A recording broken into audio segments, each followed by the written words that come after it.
Selamat sore saudara-saudara sekalian. Pada sore ini kami akan menyampaikan perkembangan terkini respon pandemi COVID-19 yang kita laksanakan secara tersistematis sinergi dengan semua pihak yang dikoordinasikan oleh gugus tugas percepatan penanganan COVID-19. Saudara-saudara sekalian, mulai hari ini Kementerian Pendidikan dan Kebudayaan telah mulai menayangkan program belajar dari rumah di TVRI untuk semua siswa, guru, dan orang tua murid. Ini penting agar proses belajar masih tetap berjalan meskipun dari rumah. Oleh karena itu, manfaatkan kebijakan yang diberikan oleh pemerintah ini dengan sebaik-baiknya agar kita bisa mengisi waktu di rumah dengan hal-hal yang sifatnya produktif. Oleh karena itu, tetap di rumah. Karena inilah yang menjadi kunci sukses kita untuk menekan semaksimal mungkin penularan kasus baru akibat interaksi dengan orang tanpa gejala, orang dengan pemantauan yang berada di luar rumah. Ini menjadi penting karena inilah kekuatan kita. Kementerian Kesehatan telah menyetujui permintaan Gubernur Provinsi Banten terkait dengan penerapan pembatasan sosial berskala besar untuk Kota Tangerang, Kabupaten Tangerang, dan Kota Tangerang Selatan. Dengan demikian, maka lengkap sudah seluruh klaster yang berada di Jabodetabek setelah sebelumnya ditetapkan PSBB untuk Kota Bogor, Kabupaten Bogor, Kota Depok, Kota Bekasi, dan Kabupaten Bekasi. Yang sebelumnya didahului oleh pembatasan skala besar untuk pembatasan sosial berskala besar untuk DKI Jakarta. Artinya, maka seluruh klaster epidemiologi Jabodetabek sudah dalam satu sistem yang integral. Kita harus menyadari bersama bahwa faktor pembawa penyakit COVID-19 ini adalah orang. Pergerakan aktivitas sosial orang yang memungkinkan terjadinya pemindahan penyakit ini dari satu tempat ke tempat lain. Dan kemudian adanya kelompok masyarakat yang rentan karena tidak bisa melindungi dirinya, karena tidak menggunakan masker, karena tidak menjaga jarak komunikasi lebih dari 2 meter secara fisik. Inilah yang kemudian memberikan ruang besar bagi terjadinya penularan-penularan di luar rumah sakit. Oleh karena itu mutlak harus kita batasi aktivitas sosial kita, mobilitas sosial kita, agar resiko menularkan atau resiko tertular bisa kita tekan dengan semaksimal mungkin. Oleh karena itu hanya satu yang harus bisa kita lakukan. Mari bergotong royong, mari bertenggang rasa, mari saling melindungi dengan cara mematuhi ketentuan-ketentuan yang telah dibuat oleh pemerintah daerah dalam menjalankan pembatasan sosial berskala besar. Saudara-saudara sekalian, sifat virus corona ini adalah mampu berkembang biak dengan cara memecah diri, mereplika diri sendiri, dan seringkali bermutasi. Oleh karena itu, ini sangat rentan apabila orang yang tidak patuh untuk tetap tinggal di rumah terpapar berulang-ulang oleh pembawa virus yang lain.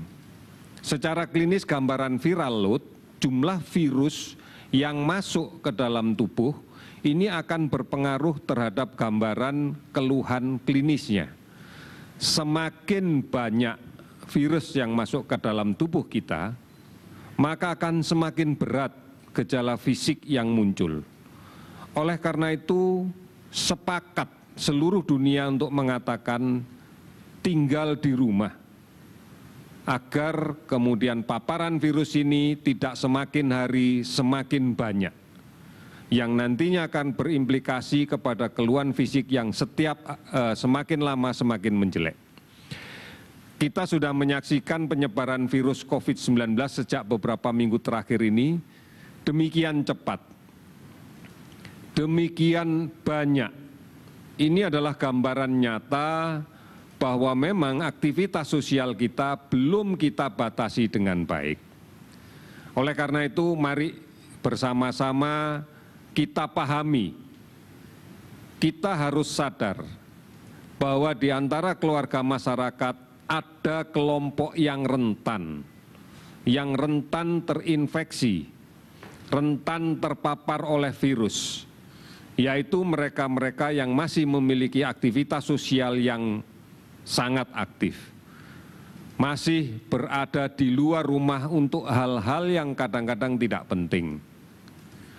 Akibatnya, maka akan terpapar oleh banyak sekali virus yang dibawa oleh orang lain yang kita tidak tahu apakah mereka dalam kondisi sakit atau tidak. Karena gambaran pada orang tanpa gejala sudah dipastikan tidak akan ada keluhan apa-apa. Padahal di dalam tubuhnya sudah ada virus. Atau orang dengan keluhan yang ringan sehingga tidak diinterpretasikan sebagai sakit. Apabila ini kemudian mengenai para lansia, para orang-orang tua yang disertai penyakit-penyakit bawaan sebelumnya, pada kasus hipertensi, pada kasus diabetes, maka akan dengan cepat kondisinya akan menjadi memburuk dan inilah yang nanti berkontribusi tinggi terhadap penyebab kematian. Oleh karena itu, mari kita lindungi mereka. Mari kita lindungi siapapun yang rentan dengan cara jangan keluar rumah, tetap di rumah saja. Manakala memang ada sesuatu yang penting yang tidak bisa ditinggalkan dan harus keluar dari rumah, gunakan masker dan batasi di luar rumah. Secepatnya kembali kalau memang sudah tidak ada lagi yang harus dilakukan di luar rumah. Oleh karena itu, imunitas seseorang tentunya akan sangat menentukan berat ringannya gejala yang muncul, termasuk rentan tidaknya seseorang untuk mendapatkan infeksi virus ini. Istirahat yang cukup, makanan yang bergizi, sabar, tenang, istirahat, olahraga yang teratur, dan tidak panik, ini menjadi kunci untuk kita semua. Gunakan masker, jangan menyentuh mata, mulut, hidung sebelum kita mencuci tangan sampai bersih. Cuci tangan dengan menggunakan sabun, dengan air yang mengalir. Saudara-saudara, kinerja yang kita lakukan sampai dengan saat ini sudah lebih dari 27.000 sampel, 27.000 penduduk yang kita periksa untuk PCR real time dari 186 kabupaten kota yang terindikasi ditemukan kasus. Lebih dari 70 laboratorium sudah kita aktifkan di seluruh Indonesia, artinya bahwa akses untuk layanan pemeriksaan PCR real time sudah lebih merata lagi di seluruh wilayah tanah air. Kemudian kesungguhan pemerintah untuk melindungi tenaga kesehatan yang merawat pasien COVID ini sudah kita wujudkan, salah satunya bahwa kita sudah mengadakan lebih dari 800.000 APD dengan standar medical grade, dengan kualitas yang terbaik. Oleh karena itu, inilah kesungguhan pemerintah agar semuanya bisa bekerja dengan profesional dan lebih tenang. Sudah lebih dari 20.000 relawan yang bergabung untuk merespon COVID-19 ini melalui gugus tugas, baik di tingkat nasional maupun di tingkat daerah. Donasi masyarakat luar biasa dan kami mengapresiasinya karena sudah lebih dari 196 miliar rupiah telah diterima. Terima kasih masyarakat Indonesia dimanapun saudara-saudara berada di seluruh dunia. Anda telah menunjukkan kepada dunia bahwa gotong royong adalah nilai utama dari budaya kita. Dan ini yang akan terus kita pertahankan karena sifat gotong royong inilah yang sekarang sedang diuji. Oleh karena itu, dapatkan informasi yang benar agar kita bisa mengambil sikap yang benar dan menjadi tidak panik. Beberapa layanan informasi secara resmi telah kita berikan, baik melalui portal covid19.go.id, hotline 119, WhatsApp COVID-19, Halo Kemkes, maupun layanan aplikasi online dan telemedicine yang lainnya. Oleh karena itu, ini cara bagi kita untuk memahami dengan benar apa sebenarnya COVID-19 ini. Mudah-mudahan dengan cara seperti ini, maka kita bisa merespon dan bersikap dengan benar pula di dalam kaitan dengan menyikapi COVID ini. Saudara-saudara, yang terakhir saya akan menyampaikan kondisi kasus positif yang kita dapatkan per tanggal sekarang.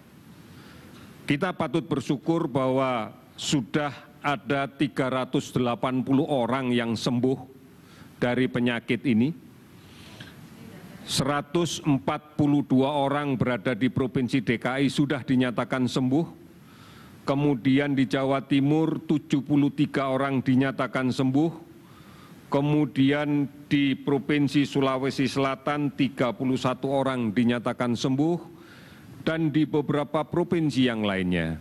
Kita berharap bahwa ini menjadi sebuah optimisme kita bersama bahwa COVID-19 bisa sembuh.